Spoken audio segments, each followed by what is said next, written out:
Welcome back to Summit Sunrise. I'm here with Erin with Red Buffalo Cafe.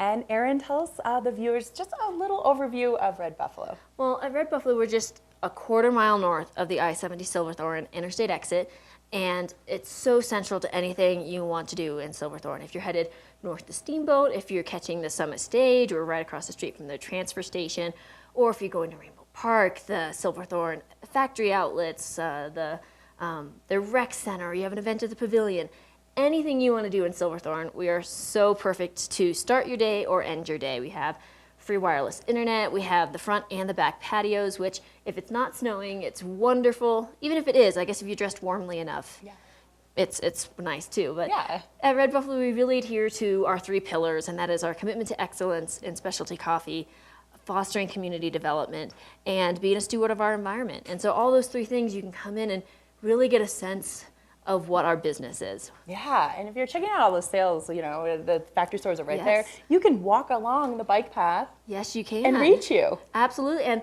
it's such a nice walk too. And there are some crazy fishermen who still like to fish in February and the Blue River. And as you're walking along, you can have your warm drink and just say, oh, it's so great that they're fishing. I'm so glad I have my warm drink and I'm not in the water. Yes, you're like, it's like, it sounds like wet and cold. It does, but I know it's fun. My brother-in-law is a fly fishing guide up here, so there's a part of me that wants to understand the tranquility of fishing in February in negative 4-degree wind chill.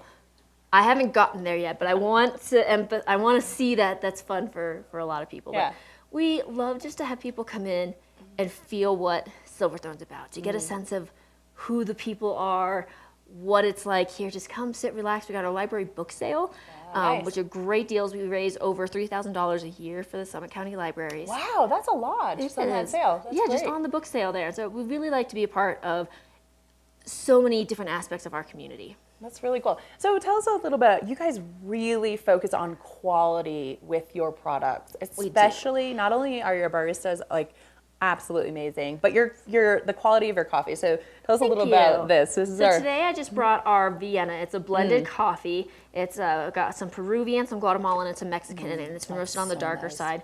We, for many consumers who come in, they're just going to come in, they're going to just taste a good, clean cup of coffee. They're not necessarily going to realize all the different steps that went into this. And there's lots of training because we have to know about water quality, water temperature, extraction ratios, and then we work with our roaster. And at altitude, things brew differently because water doesn't get as hot as it does at sea level. Wow.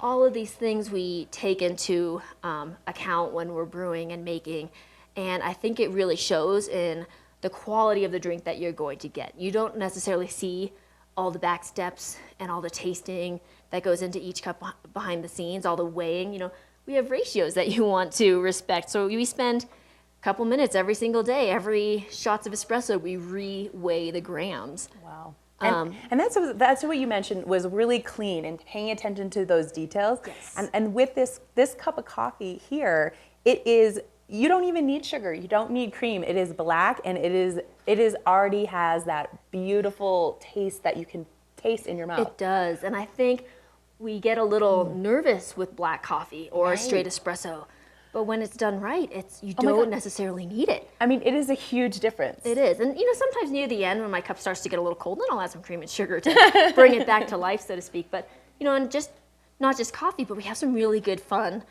food items. So we have our build your own smoothie menu, which is so delicious. We have our avocado toast.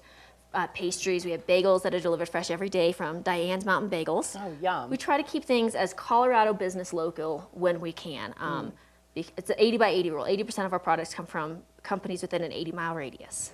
That is really huge. And one of my favorites is just tell us the salmon as well. Yes, the salmon bagel. It's delicious. So we have a smoked salmon, and we have our homemade chipotle mayo dressing, and then we put capers and cream cheese. And again, they're on these bagels that are delivered fresh every day, and that makes a big difference to have a really good bagel. Huge, yeah. Because that it tastes good. It doesn't have that store bought. And what I love about the salmon caper bagel is I can wrap it up and take it skiing with me, and then halfway through my day, it's still really good. Oh, it's so And good. it's so filling. So for myself, I'm a smaller person, but I'll have half of it for breakfast and half of it as I munch on the chairlift. No, that's so great. Yeah. Well, tell us where people can go. You guys have a Facebook page, website. Yeah, so redbuffalocafe.com is our website, and then you can go to /Red Buffalo Cafe on Facebook or at Red Buffalo Cafe on Instagram. We love to post all of our fun latte art and culture. We have an arm wrestling video on there because barista arm. We have like one abnormally stronger arm than the other. Really? Is that Yes. just from pulling the coffee? It's or- coffee It's like a tamping, workout, it's lots of right? different things, Oh, yeah, look at so- that! We're seeing it right Yeah. now. This is big. So Instagram. you could challenge your barista to a arm wrestling contest. Well, it is a ton of fun over at Red Buffalo Cafe. One of my favorite spots to just chill out and Thank you. figure out what's happening and ask the baristas. And Erin's, she's always in and out, but you're there quite Yeah. often every time I'm there. I love, sometimes you'll see my son running around too, and he loves to make his own coffee. He knows how to make espresso too. Just I'll only let him serve it to me. So check those guys out. They're great. Thank you, Erin, and Thank we'll be you. back after this.